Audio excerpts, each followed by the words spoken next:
Y hablemos precisamente un poco de eso, doctora Ingrid, de quién es Ingrid Betancourt, de cómo se presenta ante los colombianos y cuáles son esas diferencias de los demás candidatos presidenciales. La pregunta que siempre les hacemos a los candidatos que pasan por aquí para iniciar precisamente esta charla. Bueno, usted sabe que yo tuve una experiencia de vida difícil y después del secuestro necesité tiempo para sanar. Así que estuve lejos, me alejé de todo en realidad. Y durante todos esos años pues estaba como la esperanza, yo creo que todos los colombianos teníamos como esa fe de que íbamos a salir adelante. La paz nos ayudó mucho como a pensar que esto iba a cambiar. Pero fíjese que en estas elecciones se nos volvió a meter la corrupción por todos lados, hasta en la coalición que yo ayudé a conformar. Entonces, digamos que yo soy una persona que ha sufrido todo lo que los colombianos han sufrido. Es decir, conozco al país desde sus entrañas, sé lo que necesitamos cambiar y obviamente para mí el tema de la corrupción es central, no como un tema moral, es decir, no es una cruzada moral, pero sí es obviamente una reflexión económica, es decir, esto es un tema macroeconómico, se están robando 1/3 del presupuesto nacional, es decir, ya nos toca actuar, los colombianos sienten que esto los afecta, es decir, antes la corrupción era abstracta, hoy yo siento que todos los colombianos cuando voy por las regiones me dicen hay que acabar con la corrupción, no aguantamos más, ¿cómo lo hacemos? Entonces, yo creo que yo tengo la posibilidad, precisamente porque estuve fuera de la vida política durante muchos años, no le debo nada a nadie, no tengo cuenta de cobro con nadie, no me pueden decir que nombré a gente, que tengo clientelismo o que me robé un peso, nada. Y por lo tanto sí tengo, digamos, esa libertad para cumplir esa misión de acabar con la corrupción, no solamente por el prurito de acabar con la corrupción, sino sobre todo para que le podamos devolver a los colombianos lo que les han robado. Es decir, reparar, reparar y reparar. Doctora Ingrid, antes de seguir ahondando en estas propuestas suyas y en este tema de lo que va a hacer en su lucha contra la corrupción, usted mencionaba lo de su secuestro y claramente ese episodio pues la hizo usted muy conocida no solamente en Colombia, sino a nivel internacional. Usted ayer fue a esa zona, estuvo allí, recorriendo esos pasos. ¿Qué significó para usted volver después de tantos años, e inclusive todos esos años que estuvo secuestrada, pero además todos los años que han pasado desde la operación Jaque, donde usted fue liberada? Pues fíjese que primero no fui sola, es decir, fui con compañeros que fueron secuestrados conmigo en ese mismo momento. Entonces ese recorrido sí nos permitió volver a entender qué había pasado, es decir, que desde el momento en que aterrizamos en Florencia, comienzan a haber situaciones para retrasarnos en el desplazamiento hacia San Vicente. Y esto lo digo porque al principio, claro, uno piensa, bueno, son hechos fortuitos, no tienen conexión los unos con los otros. Pero hoy en día nos damos cuenta y ya tenemos las pruebas de que todo esto fue, digamos, un plan para que yo no pudiera llegar a San Vicente cuando quería hacerlo. Y la realidad fue que, muy tristemente, esto también es un hecho de corrupción. Es decir, yo en ese momento estaba candidata presidencial haciendo campaña en contra de la corrupción del gobierno de Andrés Pastrana. Y Andrés Pastrana quería irse a San Vicente a cobrar una victoria, de decir, bueno, el país lo hemos recuperado a las FARC, el terreno está seguro, no hay ningún problema. Entonces primero me vendieron a mí un engaño, de que el terreno, de que la zona estaba segura, y lo que uno veía sí era mucha seguridad, había miles de soldados en el aeropuerto de Florencia, habían una veintena de Black Hawks y nos decían que había un puente aéreo y que la zona estaba totalmente segura. Pero después de eso, después de que me retrasan voluntariamente la salida, me quitan mi seguridad, me quitan mis escoltas y me dicen, no, coja la carretera, nosotros le damos un carro del DAS. Pero doctora Ingrid, siempre lo que se ha sabido es que a usted le advirtieron que no fuera precisamente porque no era seguro. Sí, y esa fue una mentira que yo nunca pude rectificar porque estaba amordazada por la guerrilla. Yo en 6 años donde no pude decirle a los colombianos, eso que están diciendo no es verdad. Es decir, a mí me estaban diciendo exactamente lo contrario, precisamente porque el presidente iba al mismo sitio que yo. Y lo que le estaban diciendo a todos los colombianos es, recuperamos la zona, estamos bajo control militar, todo está bien. Pero lo grave es que me quitan mi seguridad. Me quitan mi seguridad, le dicen a mis escoltas que no pueden acompañarme, me quitan mi esquema de seguridad, es decir, los carros blindados y todo. Y ayer hice el mismo recorrido. Estábamos en situación de paro armado, es decir, había que tener mucho cuidado. Y el ejército y la policía me dijeron, doctora, tranquila, la vamos a llevar hasta el sitio, le vamos a garantizar su seguridad, no va a tener ningún problema. Y fue un despliegue de seguridad impresionante, es decir, realmente yo estoy muy, muy agradecida. Pero también me doy cuenta que si a mí me hubieran dado algo de seguridad ese día, a mí no me secuestran. Entonces, ¿a qué voy? Voy a que mi caso es uno entre 51 millones de casos. A los colombianos constantemente nos está pasando que o nos engañan, o nos abusan, o no nos dejan ejercer nuestros derechos, o nos desprotegen. Y después voltean la torta y dicen, ah, no, es que a esta persona la asaltaron porque dio papaya. A esta persona le pasó lo que le pasó porque está en el mal sitio en el mal momento. Y cuando queremos defendernos y reclamar nuestros derechos, nos acusan de estar actuando de manera, digamos, oportunista por defender lo que nos quitaron. Entonces, yo creo que los colombianos todos merecemos, primero, ser liberados de este sistema de corrupción y segundo, ser compensados. Yo creo que somos millones de colombianos que tenemos derecho, es un derecho nuestro, a que todo el daño que nos han hecho y el sufrimiento por el cual hemos pasado sea reparado. Y eso es algo que yo me comprometo con todos los colombianos a hacer. Pues doctora Ingrid, qué placer y qué gusto tenerla aquí en la mesa de Señal de la Mañana. Yo quisiera preguntarle, volviendo al tema político, ¿cómo le ha ido con su partido Oxígeno Verde luego de usted retirarse de esta coalición de la esperanza? Y aprovecho para hacerle una pregunta más. ¿En qué ha cambiado la Ingrid Betancourt antes del secuestro, que la veía uno corriendo siempre en sus campañas al Congreso, en la Ingrid Betancourt que hoy busca la presidencia de Colombia? A ver, yo creo que son 20 años que no pasan en vano. Yo creo que soy una persona que obviamente tiene la misma fe, las mismas ganas de cambiar al país, el mismo objetivo de lograr que los colombianos podamos vivir como otros países en el mundo, donde la gente tiene sus derechos, trabaja, es normal que tenga salud, es normal que tenga educación, la educación es gratuita, es normal que tenga una pensión, una buena pensión, es decir, son cosas que tenemos que lograr en Colombia. Somos un país rico y nuestra gente es pobre. Algo está mal, lo que está interfiriendo es la corrupción, eso lo tenemos que entrar a sanear y tenemos que llevar gente buena a las instituciones. En Colombia el clientelismo también nos cobra un peaje porque nos meten gente que son amigos de palancas, pero no necesariamente que son las personas más idóneas para un cargo. Y en la función pública, pues esto retrasa el desarrollo de un país. Entonces tenemos que hacer una gran ingeniería para cambiar estas cosas. Ahora, en relación con la Ingrid de antes, yo pienso que soy una persona hoy que tiene una visión muy clara de lo que quiero para Colombia.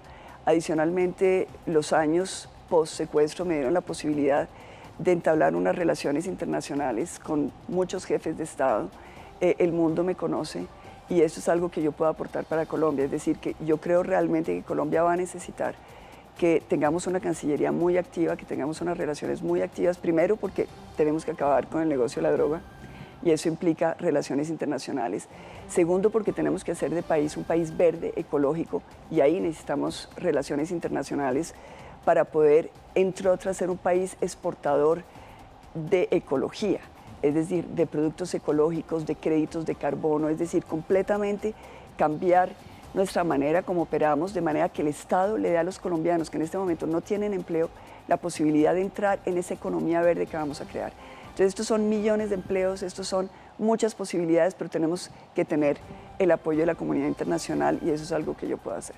Candidata, nosotros la veíamos a usted como principal vocera de la coalición Centro Esperanza, incluso estuvo en duda su candidatura, muchos periodistas se lo preguntábamos normalmente, ¿se va a lanzar o no se va a lanzar a la presidencia? Finalmente decide y luego por estos roces con Alejandro Gaviria decide salir de la coalición Centro Esperanza de la que usted fue casi lo ingenió básicamente y salió. ¿Cómo le ha ido ahora en esta etapa como candidata solitaria del Partido Verde Oxígeno?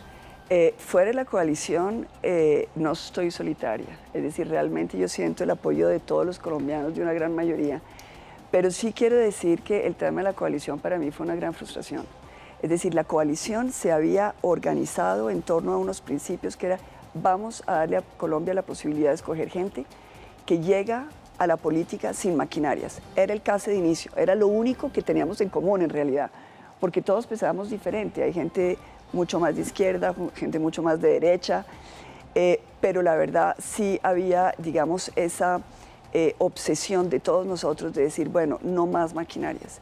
Y de pronto, cuando ya hemos firmado el acuerdo del cónclave, donde todo el mundo se compromete, Alejandro Gaviria comienza a llegar con sus personajes cuestionables, y eso fue una conmoción en la coalición. Lo que sí debo decir es que yo, como vocera de la coalición, tomé también la vocería de denunciar esto, y lo hice en un debate público. Lo muy curioso, y esto es también lo que hay que denunciar, es que cuando ya se da el debate en privado, comienzo a ver acomodamientos. Entonces, es como si los colombianos no tuviéramos derecho a mirar lo que está pasando por dentro. Para mí lo más importante es cumplirle a los colombianos. Si uno se compromete a decir que no van a haber maquinarias, pues no pueden haber maquinarias. Aquí lo que están tratando de decir es, maquinarias no, pero ahora esto no puede ser retroactivo. Las que ya llegaron las dejamos ahí, pero de aquí en adelante no. Y fíjese que el problema sigue. Ellos agacharon la cabeza, los miembros de la coalición, se acomodaron con la situación de hecho que les estaba presentando Alejandro Gaviria, y ahora resulta que Alejandro Gaviria llega con Partido Liberal, llega con Cambio Radical, es decir, ya se vuelve muy evidente cuál era su estrategia. Y los miembros de la coalición están atrapados, porque ya Alejandro está registrado como candidato de la coalición, ya no pueden hacer nada. Entonces, ¿esto qué muestra?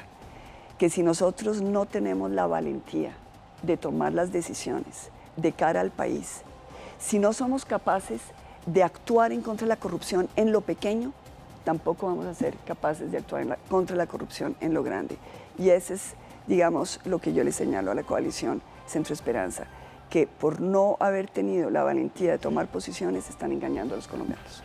Claro, doctora Ingrid, pero precisamente la pregunta que surge ahí es si es posible hacer política sin políticos, porque un jefe de Estado de todas maneras tiene que tramitar proyectos de ley ante el Congreso de la República, tiene que lograr consensos, lograr acuerdos, y en ese sentido usted parece que cerrara la puerta a eso. ¿Es esa lectura adecuada? No. ¿Es por esa línea o...? No. A ver. No, pero sí le agradezco la pregunta, porque yo creo que es muy, muy importante hacernosla. Nos han vendido la idea de que hacer política tiene que ser con maquinarias. Mi carrera política, 30 años en la política, siempre me dijeron lo mismo. Desde la primera elección que gané me dijeron, usted no la van a elegir porque no tiene maquinaria, usted tiene que tener algo, tiene que cargarle primero ladrillos a los jefes de las maquinarias y después arma su maquinaria y se hace elegir. Desde el inicio no lo hice, siempre fue voto de opinión. La última elección, que fue hace años, saqué la mayor votación que nadie ha sacado en el país y la mayor votación de alguna mujer para el Congreso, hasta ahora en la historia, sin maquinarias. El mundo entero es un mundo en el cual las elecciones se hacen sin maquinarias. La maquinaria es un invento muy colombiano, muy criollo, en el cual hemos disfrazado de partidos políticos organizaciones delictivas. Es decir, que la corrupción empieza en lo electoral. Armamos unas organizaciones para robar votos, para comprar votos, para hacer fraude, para comprar jueces. Y cuando ya todo esto está armado, y eso es la maquinaria, llegamos al poder. Y cuando se llega al poder, ¿a qué se llega? Pues se llega a robar. Este es el saqueo sistemático que se hace a los colombianos. Por eso, no tener maquinarias no solamente es posible, y hay que decir, es posible. Obviamente podemos hacernos elegir porque somos muchos más. Es decir, en Colombia, fíjese que los datos son bien interesantes. En Colombia todavía, en este momento, una gran mayoría de colombianos, uno, no saben por quién votar y otros piensan que probablemente van a votar en blanco porque no saben por quién. Y lo que yo le digo a los colombianos es, escojan bien por quién van a votar, no en función de la ideología, si es de izquierda o derecha, porque al fin y al cabo, eso no es lo que es la línea definitoria. Hay gente buena de derecha, hay gente buena de izquierda, hay gente muy mala de derecha, hay gente muy mala de izquierda. Realmente lo que tenemos que mirar es quién tiene maquinarias o quién no, porque quien tenga maquinarias sí está propenso a la corrupción. Pero adicionalmente tenemos que decirle a los colombianos, cuando usted vota en blanco, usted se pone de rodillas, es como una banderita blanca que usted le saca a los corruptos. No juego, hagan lo que quieran. Eso es lo que no puede volver a suceder. Los colombianos tenemos que entender que el voto es nuestro principal poder. No es el poder de allá arriba, es nuestro, es lo que nos da la democracia. Con ese voto bien escogido, cambiamos a Colombia, transformamos todo lo que está pasando. Podemos tener una nueva visión de país. Miren, cada vez que yo estoy hablando con la gente, y en particular estábamos comentando antes de sentarnos, que muchas mujeres vienen a hablar conmigo, la mayoría, y les digo porque es realmente impresionante, mujeres cabeza de familia solas. ¿Y qué dicen ellas? Dicen, lo único que yo quiero es tener una casita. Yo quiero una casa. Todo mi sueldo se me va a pagar arriendo. No he podido dejarle nada a mis hijos. No les puedo, ellos no van a tener ninguna herencia. Yo quiero darles la posibilidad de tener algo que quede de mí para ellos, que les ayude a salir adelante en la vida. Yo tengo una propuesta que quiero explicarla. Nosotros tenemos 5 millones de desplazados en Colombia, es decir, personas que como yo viven en cambuches como yo viví, que para llegar al sitio de trabajo son horas, que quedan bajo el abuso de todo lo que es la economía informal o ilegal. Esas personas, y eso es una situación que yo conocí, tienen derecho a vivir dignamente. ¿Cuál es mi propuesta?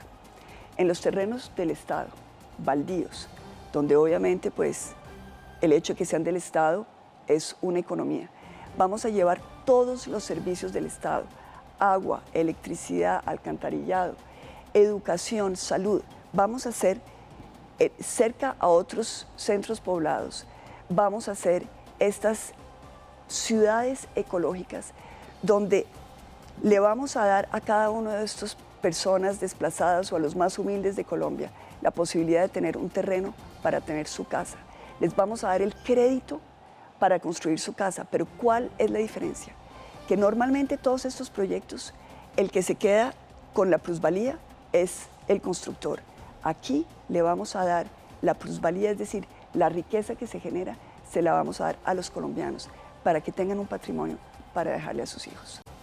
Doctora Ingrid, volviendo un poquito a ese análisis que usted hacía de las maquinarias, y usted por supuesto lo que está hablando es de conquistar un voto de opinión, que Colombia pues ha sido históricamente muy difícil. Yo no creo que haya habido ningún presidente en este país hasta ahora que haya ganado con un voto de opinión. Usted habla de todos los políticos corruptos, de los políticos que están en el juego político, en ese juego de maquinarias. Si usted llega a la presidencia, ¿con quién va a gobernar? Porque pareciera que todo el mundo es corrupto y es malo. Pues fíjese que no todo el mundo es corrupto y es malo. La experiencia que yo tengo, y es una experiencia de vida, obviamente porque lo viví en el Congreso, es que uno tiene en todos los partidos políticos gente que tiene maquinarias y gente que no. Gente que realmente en sus espacios locales está buscando el voto de opinión, el respaldo de gente por razones de sus programas. Muchas personas que han hecho el tránsito de actividades sociales, de ONGs, a meterse en política, activistas que quieren tener la posibilidad de llegar al Congreso para que eso que están haciendo por la gente se convierta en una realidad.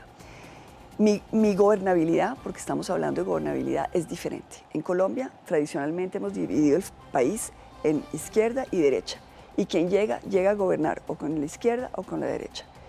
Yo voy a hacer un pacto en el Congreso, apenas llegue, que es de corte transversal. Le voy a decir a todos los congresistas, aquí no voy a mirar quién es de derecha o quién es de izquierda. Aquí el pacto que vamos a hacer es quién quiere cambiar a Colombia, quién quiere acabar con la corrupción. Y vamos a buscar de manera transversal en todos los partidos, porque gente buena la hay, dónde están aquellos que están jugando con las mismas reglas que nosotros. Es decir, que no quieren comprar votos, que no quieren hacer trampa, que quieren darle a Colombia la posibilidad de una justicia limpia. Siempre hablamos de reforma a la justicia, que va a tener que pasar por el Congreso. ¿Por qué nunca lo logramos? Porque la reforma a la justicia se vuelve también un botín de guerra. El que tiene la izquierda o la derecha se vuelven la manera de cómo voy a controlar esos espacios de justicia, ya sea la Contraloría, la Procuraduría, la Fiscalía, la Veeduría, para que me sirvan a mí, para cubrirme, para darme garantías de impunidad. Eso lo vamos a cambiar. Si nosotros logramos hacer esa gobernabilidad de un nuevo tipo, que es la gobernabilidad de los que no roban contra los que sí roban, y son muchos los que no roban, entonces ahí sí tenemos la posibilidad de ser un país diferente. A propósito de eso, doctora Ingrid, que usted menciona de que todos no son corruptos, hipotéticamente, yo no quiero decir que su campaña no vaya a llegar y puede estar inclusive pasando una segunda ronda, pero hipotéticamente que usted no lo lograra, ¿usted apoyaría a algún candidato de las otras coaliciones, Pacto Histórico, Equipo por Colombia? Y aprovecho y le pregunto, si Gaviria gana la de la Coalición por la Esperanza, ¿usted se iría en una segunda vuelta con alguno de ellos? No, yo con Gaviria no me voy, pero con Gaviria obviamente porque es de una inconsistencia patética. Pero tampoco me voy con Gustavo Petro. Y esto lo digo de entrada. Y no me voy con Gustavo Petro porque yo pienso que Gustavo ha aceptado unas alianzas que son en realidad un pacto con el diablo. Ese pacto con el diablo es un pacto que tenemos que desbaratar desde ya. Es decir, yo llamo a los colombianos para que tengan mucho cuidado por quién van a votar al Congreso.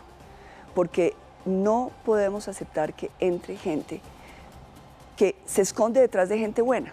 Ustedes saben que la lista de Petro es una lista cerrada, ahí hay gente buena, pero por 3 buenos llegan 10 malos, que entran colados a meterse en el Congreso, a seguir haciendo sus fechorías. Es decir, nosotros tenemos que también tener una visión crítica. Qué bueno que uno pueda votar por gente limpia, por gente buena, por gente nueva, pero que ellos nos sirvan de fachada para que nos metan otra vez el lobo entre las ovejas. Candidata, hace poco nosotros la invitamos a qué Señal de la Mañana y usted no pudo asistir precisamente porque tenía que ir a una diligencia a la Corte Suprema, precisamente por todo este caso de Piedad Córdoba, en el que un ex asesor al parecer dijo que ella podría haber dilatado sus liberaciones, las liberaciones por su cercanía con Hugo Chávez. ¿Qué pasó en esa declaración ante la Corte Suprema y cómo va ese caso? ¿Cómo lo ve usted? Pues yo creo que es un caso muy fuerte. En realidad hay mucha gente ahora aportando pruebas sobre lo que se sabe hoy en día, y es que Teodora Bolívar era Piedad Córdoba. Hablando con uno de los ex asesores de Piedad, yo le preguntaba, bueno, pero ¿por qué ese nombre de Teodora Bolívar? Y entonces él me dijo, ese es un guiño, porque Teodora es Te-adora Bolívar. Es decir, ellos sabían que ahí había, digamos, una relación muy próxima con Hugo Chávez, y la manera como esto se sentía y se hacía ver era con esos guiños de nombres. Ahora, a mí lo que me parece grave de todo esto es que nos haya puesto en riesgo a muchos colombianos por un afán, digamos, de ambición política. Y esto lo contrasto con lo que me pasó a mí en el Caguán. Es decir, a mí finalmente me secuestran por la vanidad política de Andrés Pastrana.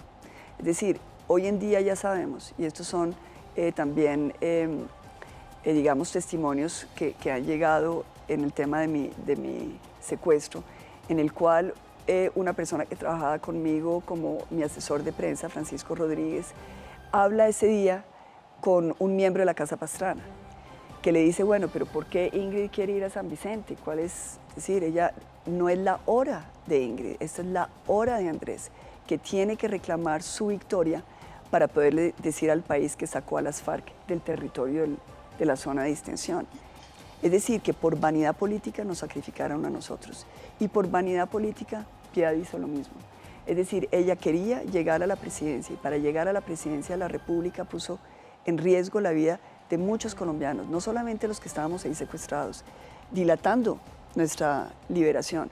Yo quiero recordarles que los diputados del Valle murieron precisamente unos meses antes de nuestra liberación, que si a ellos los hubieran liberado, ellos no mueren.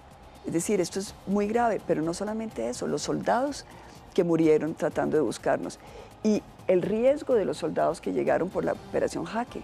Eso fue un grupo de personas, héroes de la nación, gloria del ejército, que se juegan la vida por sacarnos de allá. Si Piedad hubiera hecho lo necesario, es decir, no trancar nuestra liberación, porque hay otras informaciones. Y es que ustedes saben que el gobierno de Francia estaba muy activo en la liberación de los secuestrados colombianos. Y ya se tenía, según el gobierno francés, un pacto o un acuerdo con la guerrilla para liberar a los que quedábamos. Y Piedad intervino para que esto no se diera. Entonces yo creo que estos son hechos graves que tienen que ser revisados por la justicia. No me meto en todo lo demás que es su conexión con el testaferro de Maduro, Alex Saab, esos millones de dólares que se esfuman de algo también muy cuestionable, y es que eran los programas de alimentación para los niños venezolanos. Y yo les recuerdo que la gente que vino a Colombia, que migró, los venezolanos que salieron de Venezuela a llegar a Colombia, era por hambre. Y yo me acuerdo haber visto en un noticiero una mamá que decía, es que yo salí de allá porque no tenía cómo alimentar a mi hija, mi bebé, no tenía cómo pagarle los pañales ni la leche. Es decir, estamos hablando de dramas de vida y cómo la corrupción afecta, es decir, creando muerte. No es solamente, es decir, plata que se esfuma, Sí. es vidas que se acaban a causa de la corrupción. Estábamos hablando precisamente, doctora Ingrid Betancourt, candidata del Partido Verde Oxígeno, también sobre sus propuestas de campaña. Hablemos un poco sobre ese escenario que está viviendo en este momento Colombia. Tenemos esta situación de un llamado paro armado por parte del ELN, situaciones de orden público ayer en Santander, en norte de Santander, en Cesar, en el Cauca. ¿Usted qué haría al llegar a la presidencia precisamente con ese escenario tan complejo de orden público que sigue atravesando Colombia? Sí. Bueno, lo primero que yo haría es revisar el mando. Yo creo que nosotros necesitamos garantizarle a Colombia que las personas que están en las diferentes zonas y los jefes de nuestro ejército y de nuestra policía son personas libres de compromisos de corrupción. Yo creo que eso es muy importante y lo digo porque cuando uno va a la zona, muchas veces le dicen a uno, bueno, tenemos pie de fuerza, normalmente aquí no deberían haber actos de disturbio del orden público, pero cuando se dan, no pasa nada, es decir, la policía o el ejército como que no reacciona. Y los comentarios que le hacen a uno la gente es, sabemos que hay pactos escondidos entre algunos jefes de la fuerza pública con jefes de la guerrilla o del narcotráfico o de las disidencias, y esto lo que hace es que se neutralizan. Entonces la gente ve el pie de fuerza, pero no ve las actuaciones. Entonces, primero, limpiarnos de corrupción. Segundo, darle a los colombianos la posibilidad de resguardarse, de protegerse. ¿Cómo? Primero, protegiendo a los líderes y lideresas de las zonas, de las comunidades, porque ellas y ellos son, al final de cuentas, son como nuestra punta de lanza. Son aquellas que en realidad están impidiendo o frenando el avance territorial de estas organizaciones delictivas. Entonces, ¿cómo las vamos a empoderar? Primero, con presencia del Estado, no solamente con pie de fuerza, sino también con inteligencia. Inteligencia militar, inteligencia del gobierno a través del Ministerio del Interior y de todas las fuerzas que pueden darnos datos, y eso se ha comprobado que cuando operan esas, digamos, unidades de inteligencia, pues efectivamente sí se puede preservar las vidas y los bienes de los pobladores. Lo otro siempre es una política integral. Yo les recuerdo hace años un ensayo, digamos, de política que fue exitoso, que se llamó el PNR. En ese momento se tenía que enfrentar al M-19. Y lo que se hizo fue decirle a las comunidades, el Estado es su socio, díganos cuáles son las inversiones prioritarias que ustedes necesitan. Y cuando se invirtió la toma de decisiones y la comunidad era la que decidía en qué se invertía, inmediatamente los actores armados dejaban de tener influencia. Entonces vamos a empoderar a las comunidades. En cada una de las preguntas que le hemos hecho, doctora Ingrid, usted ha hablado sobre la lucha contra la corrupción y esa es, digamos, su principal bandera. Mucha gente ha dicho lo mismo, mucha gente dice, no, es que yo voy a luchar contra la corrupción. Digamos, esto es un discurso que nos conocemos. ¿Cuál es la diferencia que usted le ofrece al país para poder creer que en realidad esta vez esa lucha puede ser exitosa? ¿Qué es lo que va a hacer para combatir la corrupción en todas las esferas? Bueno, fíjese que es bien interesante, porque todos, es verdad, hablan de corrupción. Cuando yo estoy en un debate, todos hablan de corrupción, pero todos tienen rabo de paja. Dime con quién andas y te diré quién eres. Uno no puede luchar contra la corrupción cuando tiene por detrás estos personajes que tratan de esconder y que son precisamente los que han saqueado el país. Eso es lo primero. Segundo, voluntad política. Hay gente, por ejemplo, Sergio Fajardo, como Juan Manuel Galán, tipos limpios, con organizaciones limpias, pero en el momento de tomar decisiones, se aflojan. Entonces yo creo que uno tiene que tener decisión, voluntad política, tomar las decisiones. A mí me costó salirme de la coalición, ustedes saben lo que me criticaron y me siguen criticando, pero esas son las decisiones que hay que tomar. Ahora, ¿cómo luchar contra la corrupción? Primero, una política de ir tras la plata. Lo único que le duele a los corruptos es, ellos van a la cárcel, y no les importa estarse 3, 4 años en la cárcel porque saben que tienen su botín allá guardado y que después salen a disfrutarlo. No más de eso. Sanciones, ir tras la plata, cárcel, y no casa por cárcel. Entonces, esto es parte de una política en la cual no solamente vamos a presentar proyectos de ley, en el cual vamos a, por ejemplo, hay una ley que yo quiero sacar con la ayuda del Congreso, que es la de proteger a lo que se llaman los informantes. Hay gente en el gobierno, gente en la política, en el Congreso que sabe y ve y no le gusta, pero no se atreven a chistar, no se atreven a hablar, no se atreven a denunciar porque saben que pierden el puesto, que los amenazan de muerte, que se tienen que salir a vivir a otro lado. Es decir, por donde voy, tengo casos de gente que me dice, ayúdeme a que la embajada me permita salir, estoy amenazada de muerte, no me dan protección. Eso es corrupción. Por lo tanto, vamos a asegurarle a los colombianos que van a poder decir lo que saben en total protección. Y vamos a tener jurisdicciones anticorrupción. Yo lo llamo un tribunal anticorrupción, pero sí necesitamos jueces que lo único que hagan sean mirar los casos de corrupción para que esto sea rápido, efectivo, para que no se nos embolate con los millones de otros casos cuando sabemos que la corrupción se tiene que atacar inmediatamente. Fíjese lo que pasó con el Mintic. Se robaron 70.000 millones, cuota inicial de un contrato que nunca se va a dar. Esa plata la sacaron al exterior, da vueltas, y todos sabemos que volvió a una campaña presidencial. Entonces, vamos a atacar todo eso. Doctora Ingrid, destacaría, si usted lo tiene o si no, pues también nos puede decir que no, destacaría algo del gobierno del presidente Iván Duque y daría continuidad a algo del trabajo que él ha mantenido en estos 4 años. Sí, hay cosas. Es decir, obviamente, digamos que perdió el año. Es un gobierno que pierde el año, que se rodea de personas que no son las más capacitadas, pero hay ciertas cosas que hizo bien. Primero, hizo bien el hecho de proteger a los migrantes venezolanos que llegaron a Colombia, son nuestros hermanos, tenemos que protegerlos. Hizo mal en darle mayor garantía a los venezolanos que a los colombianos. Cuando uno está en la calle, la gente le dice a uno, son nuestros hermanos, queremos compartir con ellos, pero ¿por qué les dan a ellos más que a nosotros? ¿Por qué una mujer embarazada venezolana la entran primero que una mujer embarazada colombiana? ¿Por qué a ellos les dan el subsidio de vivienda y a nosotros no? ¿Por qué a ellos les dan trabajo y a nosotros no? Entonces, en igualdad de condiciones. Segundo, creo que él hizo bien en poner a funcionar lo que él llama la operación Artemisa.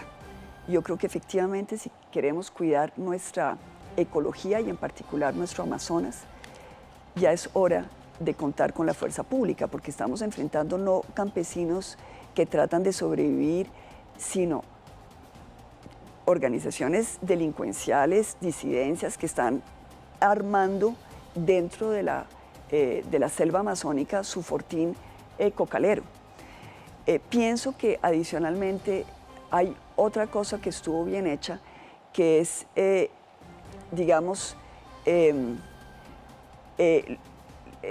ingreso que se distribuyó en momentos de la pandemia, pero lo que yo he estado analizando es que todas esas ayudas las estamos dando como en regadera, disparando para todos lados. Y lo que tenemos que hacer es que el ingreso solidario, familias en acción, jóvenes en acción, todos los recursos sociales los tenemos que dar directamente a las personas sin pasar por intermediarios. El problema es que tenemos muchas veces alcaldes que se roban la plata, que no le... Gente, a mí me dicen mucho, no, los subsidios llegan pero a los ricos. A este barrio es el fulano que es amigo del sutano que se está quedando con los subsidios, pero nosotros que necesitamos no tenemos, y él sí tiene plata y él no necesitaría ese subsidio. Entonces, aquí lo que tenemos que entrar es las buenas ideas que se tienen, tenemos que llegar a lo micro. Es decir, esto se llama administración micro, en inglés se llama micromanagement, pero esto ya está inventado. Sí. Tenemos es que ponerlo a funcionar en Colombia. Candidata, ya llevamos 5 años de un acuerdo de paz con la extinta guerrilla de las FARC que ha tenido críticas y también para muchos expertos ha tenido aciertos. Se ha traído a la discusión un posible diálogo con la guerrilla del ELN. ¿Usted comenzaría unos diálogos de paz con el ELN y si fuera así, cuáles serían sus condiciones para comenzar a negociar? Les cuento que estoy muy rebotada con el ELN. Es decir, el paro armado y la violencia y las muertes me tienen a mí al rojo vivo. Es decir, yo creo que nosotros tenemos que mandarle un mensaje muy, muy claro al ELN. Yo he pensado que le podemos dar un plazo perentorio para pactar la paz en las mismas condiciones que se hizo con las FARC, pero cada vez pienso que ese plazo hay que reducirlo, porque lo que uno ve es primero que están haciendo lo que hizo las FARC durante el Caguán o antes del Caguán, que es utilizar ese espacio como de espera para fortalecerse, para después llegar en posición de fuerza a negociar, y ellos lo que están pensando es lograr una mejor negociación que la que se tuvo con las FARC. El mensaje es claro, la única negociación posible es lo que ya se tuvo con las FARC, no vamos a dar nada más, ya lo que se dio es mucho, cedimos mucho.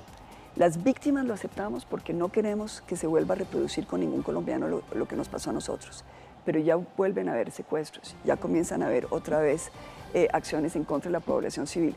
Así que en mi gobierno realmente vamos a tener una política muy confrontacional con todo lo que es disidencias, guerrillas y delincuencias organizadas del narcotráfico, porque todo eso es como lo mismo, ¿no? Esos son vasos comunicantes.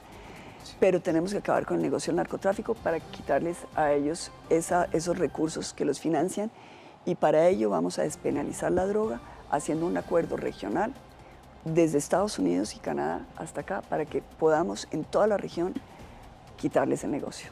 A propósito de temas varios, Venezuela, ¿qué hacer con Venezuela? ¿Reconocería a Nicolás Maduro? ¿Entablaría un diálogo con el gobierno del país vecino?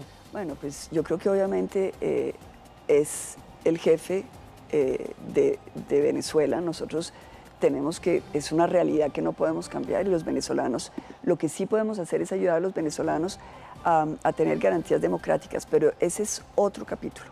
El capítulo con Nicolás Maduro pasa para mí porque él dé pruebas de que realmente se va a juiciar y dejar de amparar a las organizaciones delictivas que están operando detrás de la frontera venezolana, vienen, actúan en contra del orden público, afectan nuestra voluntad de paz, y después de estos actos se vuelven y se esconden detrás de la frontera. Entonces queremos que Nicolás Maduro nos entregue las cabezas de esos jefes de esas organizaciones. Cuando ya los hayan extraditado, comenzamos a hablar. Pues doctora Ingrid Betancourt, le agradecemos por estos minutos aquí en Señal de la Mañana, por haber estado... Yo quiero hacerle una última pregunta. Es que ahorita la candidata dijo que esos 70.000 millones que se habían perdido del Ministerio de TICS llegaron a una campaña. Yo sí tengo que preguntarle, ¿a qué campaña fue que llegaron esos 70.000 millones? Pues mire, es muy fácil. ¿Quién es el jefe político de la persona que estaba de ministra en el MINTIC? No, pero sea claro, usted ha dicho lucha contra la corrupción, ser frontal, denunciar. ¿A qué campaña llegaron los 70.000? Bueno, yo creo que no tengo ninguna prueba, por lo tanto tengo que poner entre comillas, porque después me acusan y me... Entonces, pongo entre comillas, no tengo pruebas, tengo informaciones de que esa plata se está utilizando en la campaña de Alex Char. Sí. Doctora Ingrid, a propósito del ejercicio suyo del perdón, ¿incluiría en ese ejercicio hoy a Piedad Córdoba? Yo estoy haciendo ese ejercicio de perdón con Piedad, es decir, pero tenemos que separar las cosas. El perdón es una decisión unipersonal de no actuar frente a aquel que te ha agredido, te ha hecho daño, con rabia, con sed de venganza, sino de simplemente decir, bueno, esto pasó. Pero yo sí quiero justicia como víctima. Y son cosas diferentes, como también quiero justicia con las FARC. Yo perdono a las FARC, perdono no solamente a los muchachos que estuvieron conmigo, y eso los perdoné hace mucho tiempo, los guardias que estuvieron ahí.